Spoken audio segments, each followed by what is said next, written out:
पिछले हफ्ते केंद्रीय गृह मंत्री अमित शाह ने सिलीगुड़ी में एक जनसभा को संबोधित करते हुए कहा था कि गोरखा जाति की समस्या का समाधान एकमात्र भाजपा कर सकता है। अमित शाह ने कहा था कि जीटीए चुनाव के द्वारा पहाड़ समस्या का समाधान संभव नहीं है।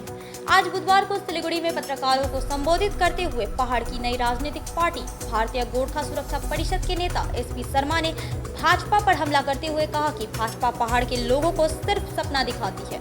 अमित शाह की जनसभा पर पूरी पहाड़ की नजर टिकी हुई थी। पहाड़ के लोगों को ऐसा लग रहा था कि अमित शाह पहाड़ के लोगों के लिए कोई बड़ी घोषणा कर सकते हैं, लेकिन ऐसा कुछ नहीं हुआ। एसपी शर्मा ने कहा कि भारतीय जनता पार्टी को पहाड़ को लेकर अपना रुख स्पष्ट करना चाहिए। उन्होंने आगे कहा 15 तारीख के अंदर भाजपा यह साफ करे कि उन्हें जीटीए चुनाव चाहिए या फिर गोरखालैंड। अगर 15 तारीख से पहले अमित शाह का कोई बयान नहीं आता है तो उनके खिलाफ पहाड़ और समतल में आंदोलन किया जाएगा। गोरखा भाइयों बहनों को भी दिल्ली हमेशा गुमराह।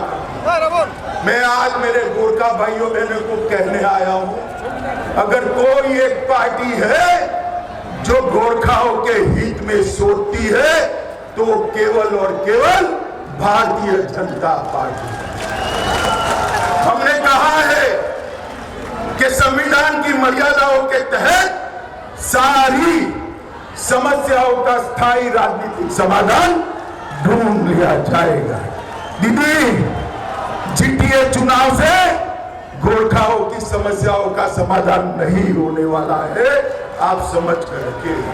माताओं जुमलेबाज की सरकार की जो एक टाइम थी वो बहुत हो चुकी है और ये भी एक जुमला के अलावा और कुछ है नहीं, क्योंकि उन्होंने यहाँ आके भी यही कहा कि गोरखा जाति की जो परमानेंट पॉलिटिकल सॉल्यूशन है उसे ढूंढने का काम हो रहा है। लोग देख रहे हैं कि सब लोग असुरक्षित है गोरखा।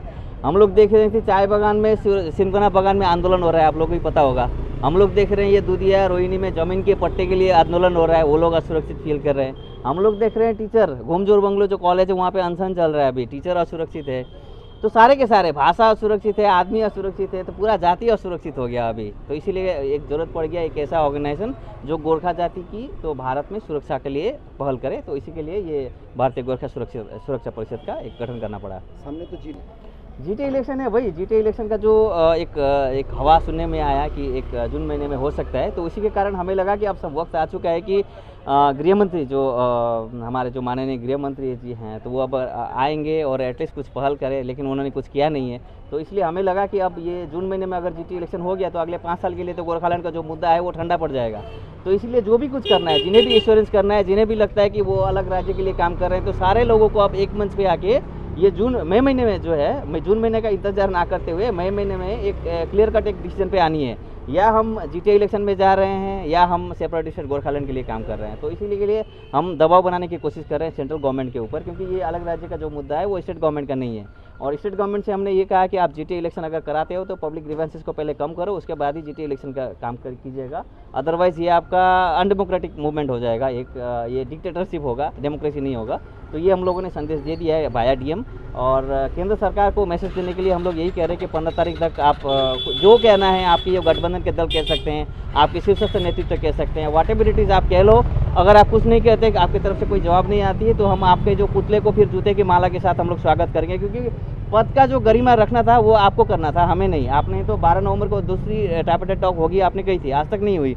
तो आप जब अगर झूठ बोल के अपने पद की जो बेइज्जती कर सकते हो तो हमें क्या पड़ी है आपकी इज्जत करने के लिए। तो फिर हम वहाँ से कार्यक्रम शुरू करेंगे, कालिम्पोंग से कार्यक्रम शुरू करते हुए दार्जिलिंग, दार्जिलिंग, करसिंग, मिरिक और होते हुए सिलीगुड़ी में भी आएंगे। हम देखना चाहते हैं बीजेपी के सिलीगुड़ी के लीडर भी कितने गोरखा की तरफ आशावादी हैं, गोरखा को कितना आश्वासन दे सकते हैं, गोरखा की जो समस्या है उसमें कितना काम कर रहे हैं, वो कितना हमें विश्वस्त कर सकते हैं, देखना चाहते हैं।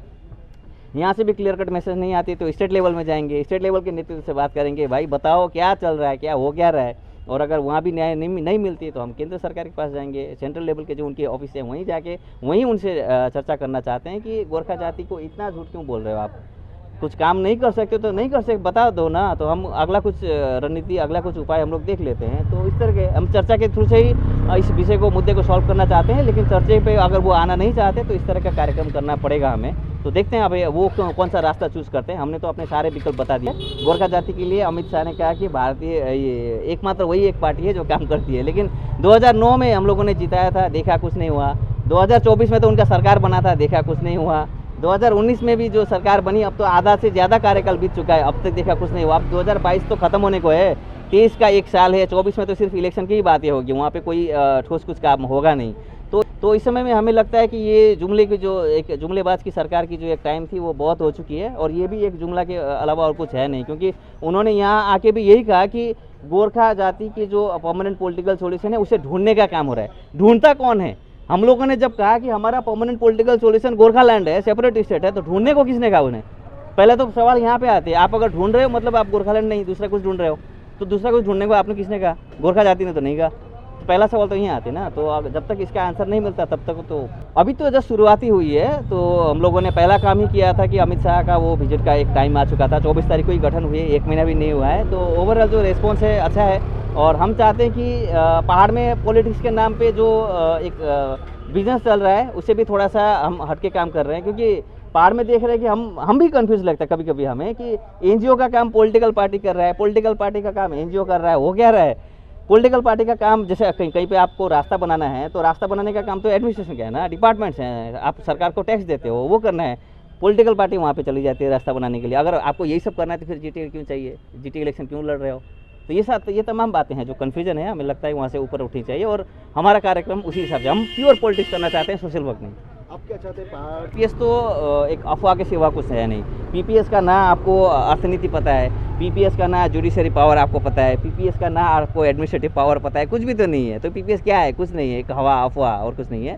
तो गोरखालैंड जब हम अलग राज्य की बात करते हैं तो अलग राज्य मतलब आप इंडिपेंडेंट हो गए हो, एक अपने हिसाब से आप सारे पॉलिसी मेकिंग कर सकते हो, तो उस तरह का एक स्वायत्तता हमें चाहिए, तो इसीलिए उसका तो कोई विकल्प हो नहीं सकता।